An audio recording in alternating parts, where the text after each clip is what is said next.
Reclaim, not fight. Not create, reclaim. You already have time. You already have energy. You already have money. But right now, it probably doesn't feel like it. If you've been saying, I don't have the time, I don't have the energy, I can't justify spending the money right now, now's just not the right time, then I want you to hear this. That's not laziness.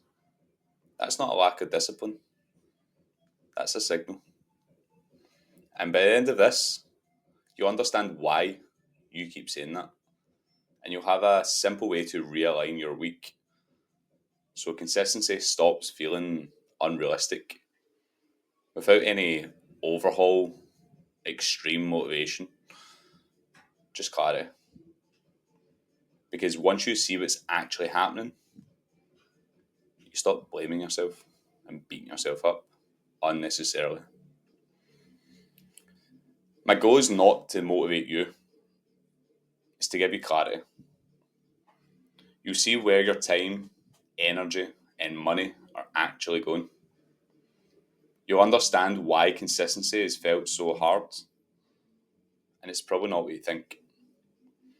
You'll feel less guilt, less self-judgment, and more control. And you'll know how to realign your week so your health stops draining you and starts supporting you. Your work, your relationships, your confidence. This isn't about doing more, it's about seeing more clearly.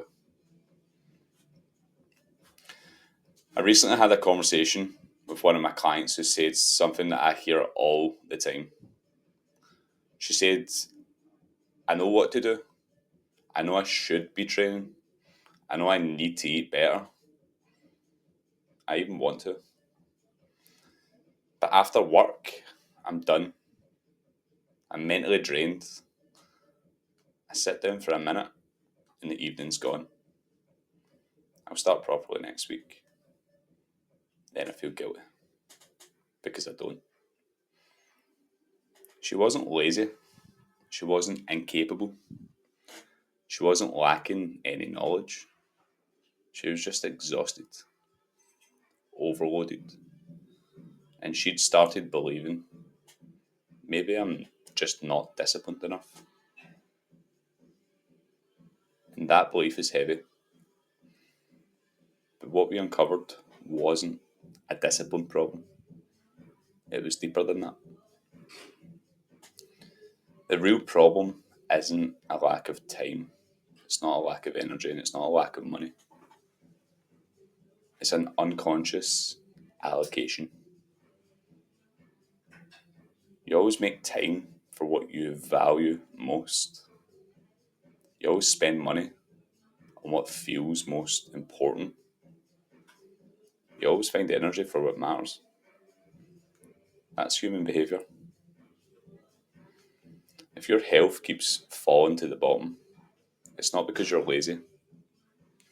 It's because it isn't a high enough value in your hierarchy of values yet. When something isn't clearly linked to what you value most, it becomes something that you feel like you should do, you have to do, you need to do, you're supposed to do, you're meant to do. I should train. I need to eat better. I have to be more disciplined. And should collapses under pressure. When you're drained, when work feels heavy, when life feels chaotic, your brain seeks relief. So you scroll, you snack, you sit in comfort, you avoid doing the hard things that you know that you should be doing. That's not self-sabotage. That's your nervous system looking for safety. You're not broken. There's nothing wrong with you. You're just operating unconsciously. And once you become conscious, everything changes.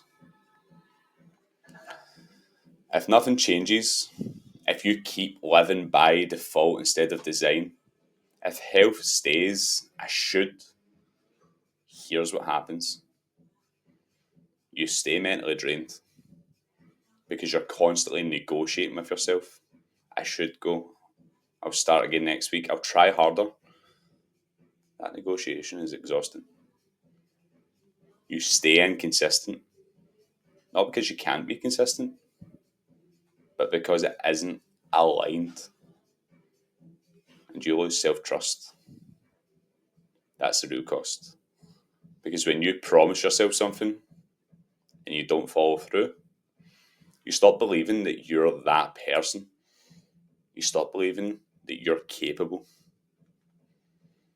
That affects your confidence at work, in relationships, even in how you carry yourself. When you're drained, you're less present. When you're inconsistent, you feel behind. When you feel behind, stress increases. And when stress increases, health drops further. It's a loop. This isn't judgment, it's trajectory. If nothing changes for 12 months, what is that going to cost you? The good news, this pattern isn't permanent. The breakthrough isn't more willpower. It isn't waking up earlier. It's not even trying harder. It's simpler than that. It's alignment. You don't struggle to show up for what you truly value. You don't need motivation for what matters most to you. And you don't negotiate with what's high in your hierarchy of values. So if health keeps falling off, it hasn't been consciously linked yet. And once it is, time reorganizes, energy shifts, money reallocates, and it's not forced. You just see it differently.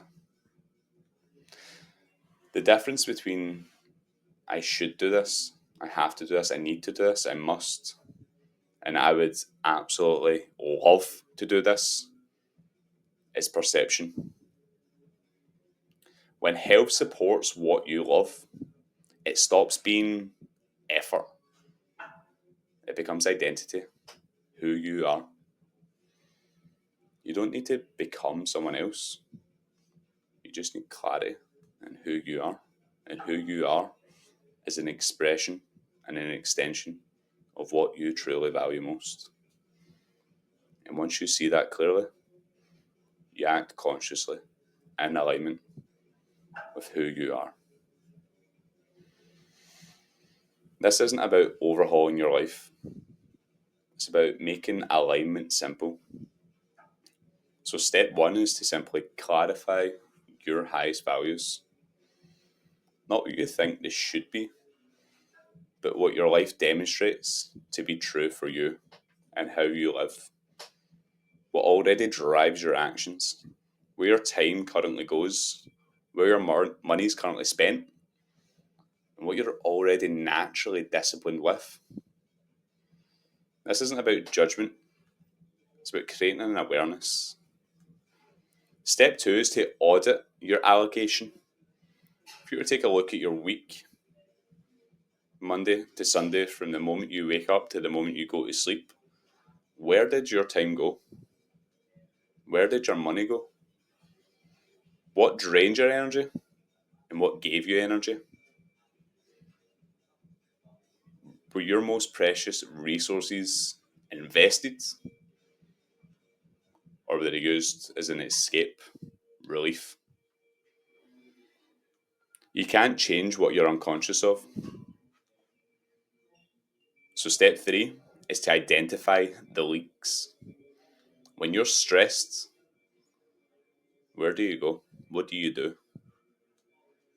Is it scrolling?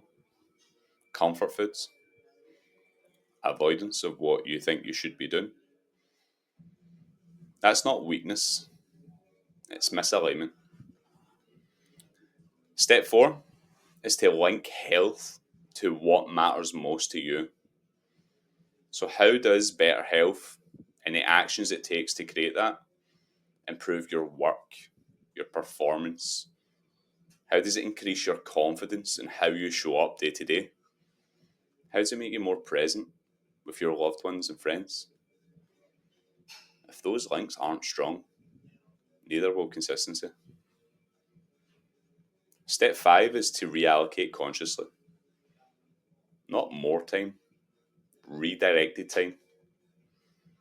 30 minutes, £50, one protected slot. It's small shifts that give you immediate traction. You don't increase discipline, you increase the value of where you're allocating your time, your energy, and your money. And when you do, that behaviour follows, and so does the outcome. Alignment creates consistency. This isn't about changing everything tonight or right now. It's about making one conscious move in the right direction today. Determine your top 3 highest values by doing the DeMartini value determination process. They'll ask you 13 questions, you have 3 answers for each. How do you fill your space, time, energy, money? Where are you most ordered and organised? Disciplined, reliable, and focused? What do you think about most about how you'd love your life to be? What do you visualise most about how you'd love your life to be? What do you internally dialogue with yourself about most? What do you externally dialogue with others about most? What inspires you most? What are your most persistent and consistent long-term goals that show evidence of becoming true? And what do you love to learn about most? These are the 13 value determinants. When you reflect on what your life demonstrates to be true, and you find those 3 answers for all 13 questions, you can then summarise and find the common thread of your first, second, third, fourth, fifth highest values. And once you know that, you know yourself. And once you know yourself, you can be yourself. Once you're being yourself, you can love yourself. And how can you expect other people to love you for who you are if you're not truly embodying and being who you are, if you don't even know who you are? You see where this goes? So again, it's not about judgment, it's just about understanding, creating this awareness. And let me tell you that by understanding your top 3 highest values, this is one of the most significant actions that you can do in your own personal development and empowerment. It's one of the most significant actions that I did in my own personal development journey, and it's one of the most significant things that I can share with my clients and with yourself watching this. So yeah, after you've done that this week, audit your allocation, look at your calendar, look at your bank, your spending, find out what's giving you energy and what's draining it most. And ask yourself, is this an investment in my long-term future, or is this immediate gratifying pleasures? One will compound over time positively, one will compound over time negatively. Choose wisely. And whether you're conscious of it or not, this is already happening. So why not take back control by developing this fuller awareness? And then this month, one conscious reallocation. Not 5, 1.